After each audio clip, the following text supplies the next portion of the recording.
And Mr. Rogers, we'll start with you for this next question. According to the Education Data Initiative, 14% of Michigan residents have student loan debt, with the average amount being $35,790. Nationwide, only 18 other states and the District of Columbia have higher college debt than the state of Michigan. Are you for or against forgiving student loan debt, and how do you propose to address the rising cost of higher education? Mr. Rogers, you have 60 seconds. Yeah, this is a huge problem for, I think, all generations, but this generation particularly. Here's what I believe. I don't believe that your neighbor should write you a check for your school debt, but I do believe that you could provide a service to the country of which we need to work it off. We have desperate need for school counselors. Let's make sure that if you have that debt and you spend some time in a public school doing school counseling, you get a relief on your student debt. We have not recruited a military class for the Army, Navy, Air Force, Marines in all 4 years, in the last 4 years. That's a problem. You know what? There's ways you can pay back your student debt. Go in the military.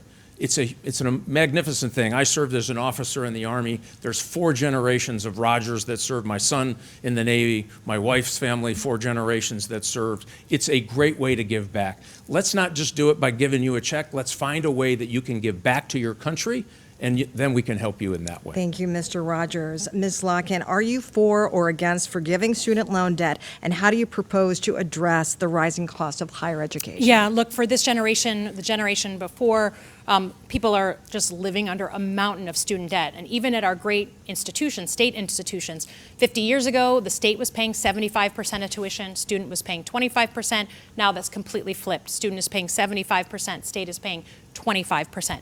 I believe we should cap student loans at 2.5%. We have students who are taking out loans for 10, 11, 12% interest, and they're living under that debt for the rest of their lives. I think that going to school is different than building a deck on your house. It's an investment in society, so capping student loans. And then I think actually there's an area we may agree. I believe that we should have a program here in Michigan where if you agree to serve in one of the really important, much needed job professions, teaching, nursing, mental health professionals, fire, first responders, police, that you should get tuition reduction or tuition free, as long as you sign a commitment to stay in the state of Michigan and work in those career fields. So it may be something we agree on. 30 seconds rebuttal for you. Mr. Rogers, again, you are against forgiving student loan debt. How we forgive it, I think, is important. And I agree with my opponent. I do believe that service is important. And we've gotten away from that. And I think if you provide a need, a service for a need that we all need here in Michigan or around the country, I think this is absolutely the right way to get students to understand that you signed a contract, you have some obligation. Some obligation could be a great service to your country, number one. The other thing we have to do is stop raising prices for these kids so that they can afford their student loan payments. I wish we had all night long to answer these questions. Thank you for going with our time constraints tonight.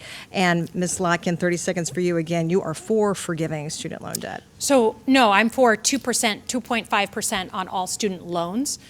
For me, I don't think that doing debt relief all in one fell swoop for one group of young people solves the underlying problem. That doesn't help a Michigan State student who's a freshman right now. But we got to do something about the debt. There's just a bunch of different ways to do it. And for me, capping student loans at 2.5% is the way that I would propose. But we need to do something on this issue because this generation is not facing the same sort of even playing field that the last generations have had. Ms. Slotkin, thank you very much for your answer. Carolyn?